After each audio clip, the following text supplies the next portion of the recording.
আসসালামু আলাইকুম। এক বছর পূর্তি হয়েছে। এক বছরের মধ্যে বাংলাদেশে এই মুহূর্তে কোনো চাঁদাবাজি নাই, কোনো ঘুষ নাই। বাংলাদেশে এই মুহূর্তে কেউ কারোর জমি দখল করে না। এই মুহূর্তে কোনো অস্ত্রবাজি নাই, দেশে কোনো মাদক নাই। এরকম হওয়ারই তো কথা ছিল, তাই না? আসলেই কি তাই আছে? এই দেশের কোন জায়গায় কোন প্রতিষ্ঠানটার পরিবর্তন হয়েছে আমাকে একটু বলেন। সারা দেশের অবস্থা যা ছিল তাই আছে। এর জন্য এতগুলো মানুষ জীবন দেয়নি। তারপরেও বিশ্বাস করি যে হয়তো একটা ভালো কিছু হবে, নির্বাচন হবে, নির্বাচনের পর একটা সরকার আসবে, সেই সরকার এই দেশের মানুষের জন্য কিছু করবে। আমি ডক্টর ইউনূসের যে সরকার, এই ইউনূসের সরকারকে আমি একটা ব্যর্থ সরকার বলবো। তিনি কিছু চাঁদাবাজ নিয়ে তারপরে তার আশপাশে তিনি একটা রাষ্ট্র চালাচ্ছেন।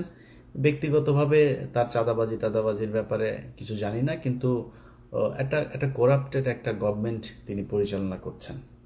বাট ইউনূসকে আমাদের দরকার ছিল। এখনো পর্যন্ত ভারতীয় যে আগ্রাসন, এই গত কয়েকদিন আগে যুক্তরাষ্ট্রের সাথে যে কূটনৈতিক দর কষাকষি, এগুলোর জন্যই মূলত তাকে আমাদের খুব দরকার ছিল। তিনি ছিলেন, আছেন, আমার কোনো সমস্যা, সামনেও তাকে একটা ভালো জায়গায় রাখা হোক। এখন আপনি আমাকে বলবেন যে ভাই, এক এক করে যদি বলতে যাই, ইউনূস সরকার বলেন, বিএনপি বলেন, এনসিপি বলেন, জামাত বলেন, সবখানেই একটা সমালোচনা করার জায়গা আছে। কে কি করছে এটার আমি বললাম না, আপনারা দেশে আছেন, আপনারা সবাই জানেন। আমি বিতর্কিত আজকে আর কোনো বক্তব্য দিতে চাই না, যে কারণে এগুলো নিয়ে আলোচনায় না গেলাম। আমি আওয়ামী লীগ ক্ষমতায় থাকাকালীন কিছু কথা বলতাম যে আমি কখনোই চাঁদাবাজি, দুর্নীতি এগুলোর জন্য আমার এই যুদ্ধ না। আমার যুদ্ধের একটা জায়গা আছে, সেটা হচ্ছে ভারত বিরোধিতা। কারণ আমার এই দেশের সব সমস্যার মূল কারণ হচ্ছে ভারত। আমরা ভারত নিয়ে কথা বলতাম, আমাদেরকে বলতো আমরা হইলাম এগুলি নিয়ে নাকি সব গুজব ছড়াই, এগুলি কোনো সত্যি কিছু নাই। শেষ পর্যন্ত সেই ভারতই কিন্তু এই স্বৈরাচারকে নিয়ে জায়গা দিয়ে রেখেছে। এই ভারতই এখনো পর্যন্ত তাদের জায়গা থেকে দেখেন, 2 দিন আগেও ভারতীয় পররাষ্ট্রমন্ত্রী বলে যে আমাদের খুব কি বলে, কি দৃষ্টি, সূক্ষ্ম দৃষ্টি না কি যেন এক দৃষ্টি রাখছেন তিনি। তুই কেড়ে বেটা আমার দেশের কি হবে সেটা দৃষ্টি রাখার জন্য? তোর এনে হাগার পায়খানা নাই, তুই পায়খানা বানা আগে। তোর ওই দেশের মানুষের চাইতে এই দেশের মানুষ বহু ভালো আছে, তুই করা লাগবে না, তুই তোর দেশ নিয়ে চিন্তা কর। এটা বলেছে এই ইন্ডিয়া বলেছে। তার মানে আমরা যা বলতাম এই দেশের মূল সমস্যা ভারত, তারাই সমস্যা। অতএব আমাদের ওই জায়গা থেকে বের হইতে হবে। 5 তারিখে বিশেষ করে বিএনপির কথা বলি, বিএনপির কিছু বক্তব্য শুনে মনে হচ্ছে ঠিক আওয়ামী লীগের কথা বলছে, এরকম মনে হয়। আমি ওটা যদি শুধু অডিও শুনি এবং ওই ভয়েসটা যদি আমি রেকগনাইজ করতে না পারি, তাহলে আমার মনে হবে আওয়ামী লীগের কেউ বক্তব্য দিচ্ছে। ওনারা এখন মুক্তিযুদ্ধের চেতনায় বিশ্বাস করেন। ওনারা পাকিস্তানের রাজাকারদেরকে, কারা নাকি রাজাকার, চিহ্নিত যুদ্ধাপরাধী, ওই যে পোস্টার সরানো নিয়ে হয়েছে না, চিহ্নিত যুদ্ধাপরাধী। শেখ হাসিনার বিচারে যদি নাকি কেউ চিহ্নিত যুদ্ধাপরাধী কেউ মেনে নেয়, তাহলে এতিমের টাকা আত্মসাতেরটা তো মেনে নিতে হবে। খাম্বা নিয়ে যেগুলো বলে সেগুলো তো মেনে নিতে হবে, তাই না? মানবেন নাকি? সাকা চৌধুরী তো জামাত করতো না, তারটা মানবেন?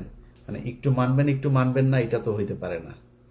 আমি শেখ হাসিনার কোনো বিচারই মানি না। দেখেন না, এখন পর্যন্ত দেশে যাইতে পারি নাই কেন জানেন? এই দেশের কিছু মানুষের মুক্তির জন্য। আপনি 1 বছর হয়ে গিয়েছে, এখনো অনেক মানুষ জেলখানায় আছে, তাদের কথা মনেও করেন নাই। কেউ কোথাও বলেনও না, বলবেনও না। কারণ আপনারা মনে করেছেন সামনে কিছু খাবার এসেছে, সেটা খেয়ে নেই, শেষ। এই দেশের মূল সমস্যাটা কোন জায়গায় ছিল সেখানে হাত দেন। এখন পর্যন্ত বিডিআরের লোকগুলো জেলখানায়। কোনো বড় রাজনৈতিক দল, না বিএনপি না জামায়াত, কেউ যায় নাই। এনসিপির কিছুটা, ওই যে একজন সমন্বয়ক আছেন মাহিন ভাই কিছুটা দিত, সময় দিয়েছে, সময় দেয়, এখনো সময় দেয়। এর বাইরে কোনো রাজনৈতিক দল তাদের পাশে দাঁড়ান নাই। আপনাদের সমস্যা মনে হয় না ওইটা? 25শে ফেব্রুয়ারি পিলখানার হত্যাকাণ্ড এই দেশের মূল সমস্যা, এটা মনে করেন না? যদি মনে না করেন, এটার জন্য আপনাদেরকে একদিন মূল্য দিতে হবে, চড়া মূল্য দিতে হবে। এবং এবার যদি আবারও আপনাদেরকে মূল্য দিতে হয়, সেখান থেকে বের হয়ে আসতে পারবেন কিনা এটার কোনো গ্যারান্টি নাই। ঢাকা বিশ্ববিদ্যালয়ের এখানে আপনি চিহ্নিত যুদ্ধাপরাধীদেরকে নাকি করা যাবে না। চিহ্নিত যুদ্ধাপরাধী শেখ হাসিনা কি বলেছেন? মতিউর রহমান নিজামী একজনের ঘরের থেকে এক নারীকে উঠিয়ে নিয়ে পাকিস্তান ক্যাম্পে দিয়ে এসেছেন। কার কার মাকে মতিউর রহমান নিজামী পাকিস্তানি ক্যাম্পে দিয়ে এসেছেন, আমরা সেই পাকিস্তানি বীর্যগুলোকে দেখতে চাই। আওয়ামী লীগের লোকজন খুব ভোদাই মার্কা একটা কথা বলে, কারণ আমি নিজেকে, আমার বাপ জীবনে কোনোদিন আমি 71-এ জন্ম হইলে আমি 100% পাকিস্তানের পক্ষে থাকতাম, একদম 100%। এটা আমি হিপোক্রেসি কথাবার্তা বলি না, এখন বলছি সারা জীবন বলবো এটা। অবশ্যই পাকিস্তানের পক্ষে থাকতাম আমার যদি জন্ম হইতো। আমার বাপ এত ভীতু টাইপের লোক ছিল, এই লোকের পক্ষে সম্ভব হয় নাই।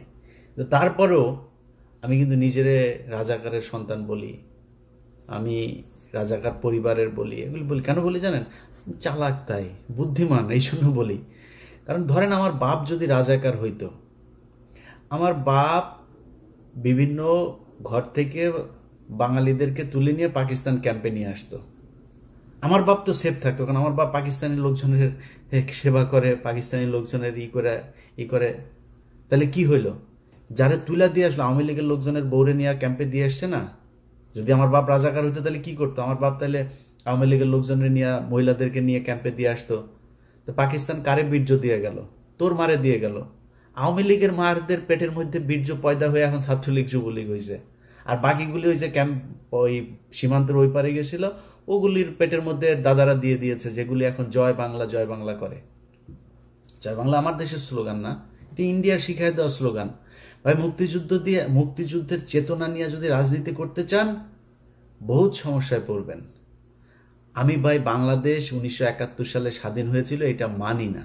কারণ আপনি আমার যা মনে চায় তাই বলতে পারেন, কারণ ওইটা ভারত আর পাকিস্তানের যুদ্ধ ছিল, সেটা ভারত এখনো বলে, এবং বাংলাদেশের পক্ষ থেকে ওইটার ব্যাপারে কোনো ধরনের কোনো প্রতিবাদ এখন পর্যন্ত করা হয়নি। এইবার প্রথম এই সরকার আসার পরে করেছে, ওইটা আমি এনাফ মনে করি না। আপনি যদি মনে করেন ওইটা আপনার স্বাধীনতার যুদ্ধ, ওই ব্যাপারে আপনি প্রকট, আপনি একদম পুরোপুরি এক ইয়ের মধ্যে থাকবেন, তাহলে তো আপনাকে তাদের সাথে সব ধরনের চুক্তি বাতিল করতে হবে, সব ধরনের থেকে সম্পর্ক থেকে বের হয়ে আসতে হবে। আসেন নাই, তার মানে তাদের ওইটা আপনি সহ্য করেন। তাহলে ওইটা যুদ্ধ না, ভারত আর পাকিস্তানের যুদ্ধ। ভারত এখনো সেলিব্রেট করে। এখন আপনি যদি মনে করেন, আমি কিছুক্ষণের জন্য এটা মানলাম যে আপনার ভারত পাকিস্তানের যুদ্ধ, এই বাংলাদেশের মুক্তিযুদ্ধ।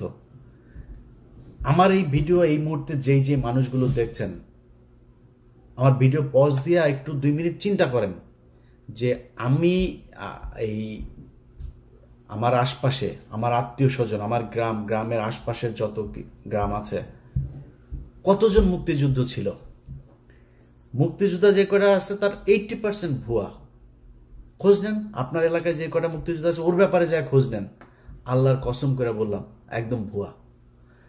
আপনার বাপ গিয়েছিল? যায় নাই। তো মুক্তিযুদ্ধ আপনি করলেন না, আপনি মুক্তিযুদ্ধের বিশাল চেতনা। এই সরকার এসে 1 বছর হলো, আপনি মুক্তিযুদ্ধের তালিকা বের করেন নাই কেন? কতজন মারা গিয়েছে আসলে তার তালিকা আপনি করেন না কেন? 30 লাখ, 3 লাখ, 3,000, এটা কি কেন করেন না? ওইখানে কিছু একটা আছে যেটা করতে বের করতে চায় না। ভাই, আমরা তো চাই সেই যুদ্ধে কতজন মানুষ মারা গিয়েছে তাদের প্রতি আমরা সম্মান জানাইতে চাই। বার করেন। আপনি ভিডিও দেখছেন না, বার যেহেতু করেন, আপনাকে দায়িত্ব দিলাম বের করার জন্য। আপনি চোখ বন্ধ করে চিন্তা করেন, আপনার 14 গোষ্ঠীর মধ্যে 71-এ মারা গিয়েছে কেউ আছে কিনা। পাকিস্তানি মিলিটারিরা এসে কারোর মাকে তুলে নিয়ে তারপরে প্রোডাকশন দিয়ে দিয়েছে। যদি একটা খুঁজা পান, কান কেটে শুনেছি, উনি বলেছেন, তিনি বলেছেন, এইটা দিয়ে কোনো ইতিহাস হয় না। আপনি এখন ওই যে আওয়ামী লীগের মতো, ভাই, এত আবেগ থাকলে তো সমস্যা। আমার কথা শুনলে আমাকে পছন্দ করেন এরকম অনেক মানুষের, ভাই আপনি তাহলে মনে করেন যে কিছুই হয় নাই। 3 ডিসেম্বরের 3 থেকে ভারত যৌথ বাহিনী হামলা শুরু করেছে। পাকিস্তানের অস্ত্র ছিল না, ওই দিক থেকে সৈন্য আসছিল, সেটা আসতে পারে নাই। সপ্তম নৌবহর পাঠাবে, সেটা নিয়ে সমস্যা। ওই দিক দিয়ে ভারত এই সাগর বন্ধ করে শ্রীলঙ্কা হয়ে আসতে চায়, দেরি হয়েছে।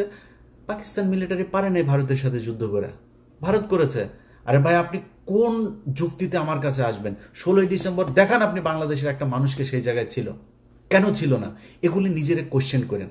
আমি আমার নিজের কথা বলি, আমি ছোটবেলা থেকে মুক্তিযুদ্ধ মানে ওরে যে সিনেমা টিনেমা দেখতাম, বাংলা সিনেমা দেখতাম না, বাংলা সিনেমায় দেখা বাবারে নিজের সন্তানকে কাঁথার ভেতর থেকে বের করে মুক্তিযোদ্ধাকে ঘরের ভেতরে জায়গা দিয়া তারপরে মুক্তিযোদ্ধারে বাঁচাইলো, বিশাল এক নাটকীয় এক দৃশ্য অবতারণা করলো, করে মুভি একটা বানায় ফেলে। ওইটা দেখে দেখে বড় হয়েছে না, মানে কিছু না হইলেও কিছুটা তো আছে। শেখ মুজিবের প্রতি আমার ভীষণ রকমের শ্রদ্ধা ছিল, আমি স্বীকার করছি, বিশ্বাস করেন জানতাম না তাই। আরে শালায় তো একটা বদমাস, এমন কোন চাউরামি নাই যে এই শালা করে নাই। এই যে নারায়ণগঞ্জে চশমা ফেলে রেখে আসা বেশ্যাপ খানায়, মিথ্যা কথা না। ওর দলের এই যে শামসুল হক, ওর দলের এই লোকটারে জেলখানায় রেখা ওর বউরে সারা জীবন আকাম কুকাম করেছে। ওর বউ এই যে নিউ ইয়র্কে, এই যে আমেরিকায় এখন সম্ভবত নিউ জার্সিতে থাকেন। এই শালা এই যে পাপনের মা, এই পাপনের মারে এই যে রাষ্ট্রপতি ছিল জিল্লুর রহমান, এই শালায় তো ওরে কিছু করতে পারতো না।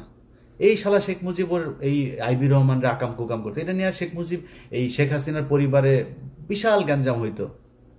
সুন্দরী ছিল তো, শেখ মুজিব এটারে করতো। বাকশাল ভাই, একটা মানুষের কোনো দল হবে না, খালি আমার দল একা।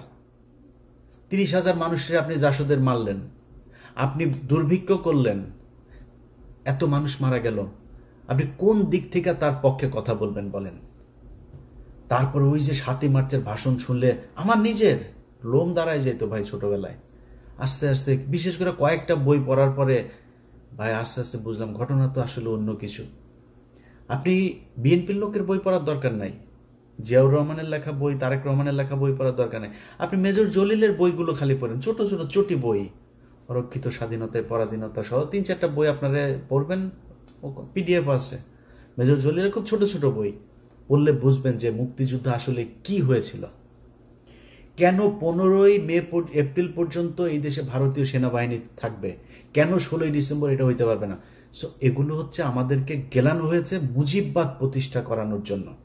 আমি আপনার সাথে মানে ফাউল তর্ক করতে চান, আপনাকে আমি কয়েকটা ক্লু ধরাই দিলাম, আপনি খোঁজ নেন আপনার গ্রামে, আপনার আত্মীয় স্বজন, আপনার প্রতিবেশী, যত চারিদিকে যতটুকু কানেকশন আপনার আছে খুঁজে বার করেন যে পাকিস্তানের মিলিটারিরা এসে কারোর মাকে আকাম করিয়া গিয়েছেন, আমার একটু জানাবেন প্লিজ।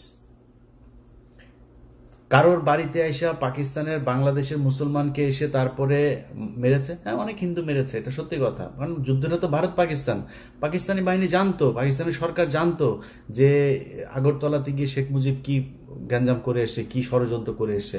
সেই কারণে তাকে ক্ষমতায় বসতে দেওয়া হয় নাই, যে এরে দিলে তো এই তো ইন্ডিয়ার কাছে বিক্রি করে দিবে দেশ, জন্য করা হয় নাই। কিন্তু আমরা যদি স্বাধীনতার কথা বলেন, আলটিমেটলি পাকিস্তানের রাজনীতিবিদরা যে পরিমাণে করাপ্টেড, আমাদের মতোই, এই দেশ এমনি টিকতো না। পাকিস্তান এখন দেখেন এখনো ভাগ হইতে যাচ্ছে, এই দেশ টিকতো না, ইন্ডিয়াও টিকবে না, টুডে টুমোরো এটা টিকবে না, আপনারা বলে রাখলাম। তা আমরা স্বাধীন হইতেই হতো, বাট এই যে আমাদের যে গল্প সাজিয়ে দিয়ে দেওয়া হয়েছে, এই ন্যারেটিভ তো আওয়ামী লীগের ন্যারেটিভ, ইন্ডিয়ান ন্যারেটিভ। আপনি এখন এটারে করছেন স্বাধীনতার চেতনা, জাতিসঙ্গীত, জাতীয় সঙ্গীত। ওই যে ছাত্র দলের সাধারণ সম্পাদক, ওর বাপ ছিল আওয়ামী লীগের নেতা, ওর আওয়ামী লীগের নেতার ওই বাপেরে আওয়ামী লীগ এখন শিখাই দেয় তোমার ছেলেরে দিয়া তুমি এগুলি করবা। এই কালকে যে ছাত্র দলের ঢাকা বিশ্ববিদ্যালয় যেটা করেছে, এই করেছে, এই নাসিরের কারণে হয়েছে এটা, কারণ নাসিরের বাপ আওয়ামী লীগ নেতা, ও করবে না এটা। ওইটারে জাতীয় সঙ্গীতের পক্ষে কথা বলে। তারপরে জাতীয় সঙ্গীত কোন পয়েন্টে আমার সাথে আসবে? জাতীয় সঙ্গীত বাংলাদেশের কোনো নাগরিকের না। এক, জাতীয় সঙ্গীত লেখা হয়েছিল 1905 সালে বাংলাদেশের বিরুদ্ধে, বঙ্গভঙ্গের বিরুদ্ধে করা হয়েছিল। জাতীয় সঙ্গীতের সুরটা গগন হর করার চুরি করা সুর, কোন পয়েন্টে এটা আমার জাতীয় সঙ্গীত থাকবে আমার বল? এত আবেগী হয়ে তো লাভ নেই। এটা আবেগীয় না, ওর বাপ আওয়ামী লীগ করে। এই নাসিরের বাপ আওয়ামী লীগ, খোঁজ নেন ইয়েতে যায়, এই নোয়াখালীতে যায়। ওর বাপ আওয়ামী লীগ করতো, যেই কারণে ও আজকে এইটা করে, এই পক্ষে কথা বলে। তো এখন এগুলি যদি করতে আসেন ভাই, আমি আগেই যেটা বলছিলাম যে আমি দুর্নীতি এগুলো নিয়ে ভাই আমার কোনো ইন্টারেস্ট নাই। এটা করবেনই। অনেক মানুষ এসে বলতে পারে, ইলিয়াস ভাই আপনি দুর্নীতির বিরুদ্ধে কিছু বলেন, চাঁদাবাজি নিয়ে কিছু বলবেন না। ভাই, যার সুযোগ নাই সে চাঁদাবাজি করে না, যার সুযোগ আছে, আমি তো দেখছি তো। একজন ম্যাডাম, নাম বললে চাকরি থাকবে না, ম্যাডাম দ্বিতীয় শেখ রেহেনা হতে যাচ্ছেন, নাম আর বললাম না, ম্যাডাম দ্বিতীয় শেখ হাসিনা হতে, শেখ রেহেনা হতে যাচ্ছেন। ম্যাডামের স্বামী নাই, এবার খুঁজে বার করেন গিয়ে যান। যা করতেছে ভাই, আমার এখন যদি নাকি আমি করতে যাই এক এক করে, যদি আমার কোনো বন্ধু থাকবে না ভাই, এত প্রেশার নিতে পারবো না, দরকার নাই। সো এই দুর্নীতি নিয়ে যারা আমারে বলতে বলেন টাদাবাজি নিয়ে, ভাই অনেক করেছি, আর না, ওগুলিতে যাইতে পারবো না। বাট এই যে ইন্ডিয়া আমার রক্তের মধ্যে কিন্তু লেখা ভাই। আপনি আমার আব্বা হইলেও আপনারা কিন্তু আমি ন্যাংটা করে ফেলবো। আপনি এই যে এই জাতীয় সঙ্গীতের পক্ষে কথা বলবেন, স্বাধীনতার চেতনা কথা বলে তারপরে মানুষরে ওই যুদ্ধাপরাধী ট্যাগ দেওয়ার চেষ্টা করবেন, পাছার চামড়া উড়ায় ফেলবো। দুই চোখে সরিষার মতো ফুল দেখতে থাকবেন। আপনার মতো কত বালছাল এগুলি, আপনার নেতাদের, কত বড় বড় নেতা ইলিয়াসের সাথে আইসা ভাই ভাই কিছু বলি না, বললে যদি চাঁদাবাজি নিয়ে কথা বলা শুরু করি, একটাও দাঁড়াইতে পারবেন না। সব কয়টার জিনিসপত্র এগুলি সারাদিন আসতেই থাকে ভাই, এইখানে আমার এইটা করেছে ওইটা করেছে। ক্যামেরা বসায় রাখা লাগবে না, আমার ইমেল থেকে যদি খালি উজাড় করে দেই, তাইলে পদে থাকা নেতা একটারও খুঁজে পাবেন না। সব মির্জা আব্বাস এত টাকা পয়সা, ব্যাংকের মালিক, এখনো চাঁদার টাকার ভাগ নেয় সন্ধ্যায়, তো বাদ নাই তো কেউ। আর অনেকের নাম বললাম না, টেকনিক্যালি নামটা আমি করে যাচ্ছি। ছাত্রদের প্রতি আমার একটা ভালোবাসা আছে জুলাইয়ের কারণে, যে যত বালপাকনা কথাবার্তা বলেন ভাই সমস্যা নাই। এই ছাত্রদের কারণে আজকে মানে এই যে আলহামদুলিল্লাহ বললাম যে আল্লাহ অনেক ভালো রেখেছে আগের চাইতে, এই একমাত্র এদের কারণে। সো এদের প্রতি এই সম্মানটুকু সারা জীবন দিয়া যাব। এদের সাথে ব্যক্তিগতভাবে অনেকের সাথে সম্পর্ক থাকবে, ভালো থাকবে না, বাট এদের ওভারঅল এই জুলাই যোদ্ধাদের প্রতি এই সম্মান, এটা আপনি দিবেন না সেটা আপনার ব্যাপার, আমি দিয়েই যাব। অনেকের কথাই বলছি না, কিন্তু চাঁদাবাজি এগুলো চলেই যাচ্ছে। বাট ওই জায়গাতে আঘাত করেন না, তাইলে কিন্তু সমস্যা হয়ে যাবে। কথাবার্তা শুনলে যেন আপনার, কিছুদিন আগে এক চাঁদাবাজারে দেখি, সে বলতেছে এই কি আওয়ামী লীগের ওই ইয়েটা ছিল যে বাংলার তুমি কে আমি কে তুমি কে, ওই যে বাঙালি, এটা তো পশ্চিম বাংলার ডায়লগ। ওরা আমাদের বাংলার সাথে, এই তো আওয়ামী লীগের ডায়লগ এগুলি, তুমি কে আমি কে বাঙালি, গণজাগরণ মঞ্চের ডায়লগ। সবকিছু মিলা গেলে তোমাদেরকে ওই দিকেই মিলাই দেওয়া হবে। সো খুব সাবধানে কাজ করতে হবে। আমরা এত কারোটা খাইও না, পড়িও না, এত পাকনামি করার কিছু নাই। সবশেষ এই যে কথাবার্তা বললাম, সব কিন্তু থ্রেট করলাম, কিছু বলি নাই কিন্তু করবো টরবো এগুলি, জাস্ট থ্রেট করলাম। কিন্তু আমি একতা চাই, ঐক্যবদ্ধ হন, এটা চাই। বিএনপি, জামাত, এনসিপি, আপনাদের ভেতরে রাজনৈতিক দ্বন্দ্ব থাকবে, 71 টাইনা না, এমনি দ্বন্দ্ব থাকবে। কে কটুক চাঁদাবাজি করেন, কে কটুক দখলবাজি করেন, কি করেন, এটা জনগণ রায় দিয়ে দিবে, জনগণের উপরে ছেড়ে দেন। আপনি যদি মনে করেন যে না আমি জামাতের চাইতে ভালো হইতে চাই, জামাত যদি মনে করেন আমি বিএনপির চাইতে ভালো হইতে চাই, তাহলে বিএনপির চেয়ে ভালো কাজ করেন, এমনি আপনি ভালো থাকবেন, এমনি পাবলিকের ভোট পাবেন। এগুলো নিয়ে কথা বলতে চাই না। কিন্তু কোন দল যদি এই মুক্তিযুদ্ধের নামে যদি নাকি আবার ফের বিভাজনের চেষ্টা করে, তার বিরুদ্ধে কিন্তু সরাসরি দাঁড়াবো। তখন কিন্তু কিছু বলতে পারবেন না। এক পিনাকিদার একার গুতাই নিতে পারেন না, আমাদেরকে চাতায়েন না। এটা বলে রাখলাম ভাই, ভবিষ্যতে মার্ক করে রাখতেছি। কিন্তু কে কি বলেন এগুলি কিন্তু মনে আছে। ওই যে মিছিলের কথা বললাম একটা, তুমি কে আমি কে বাঙালি, ওরা কিন্তু মনে রাখছি। এই যে জাতীয় সঙ্গীতের কথা মনে রাখছি, কিন্তু যখন যেখানে হাতে কোনো কিছু পাওয়া যাবো ছেড়ে দেবো। পৃথিবীর কেউ তারেক রহমান ফোন করলেও শুনবো না, ছেড়ে দিব তখন। তো তখন কান্নাকাটি করে লাভ হবে না। আগেই বলে রাখলাম, খুব সাবধানে। এই মুক্তিযুদ্ধের বালের যুদ্ধ নিয়ে এত বেশি পাকনামি করা যাবে না। এটা দেশ স্বাধীন হওয়া দরকার ছিল, কেমনে হয়েছে এটা নিয়ে আমরা তর্কেই যেতে চাই না। তর্কে গেলে তর্কে আইসেন, আমি বই পুস্তক দিয়া দলিল দিয়া তারপরে বুঝাই দিব যদি যেতে চান তর্কে। বাট তর্কে আমি যেতে চাই না। এটা নিয়ে দেশ স্বাধীন হয়েছে, বেটার।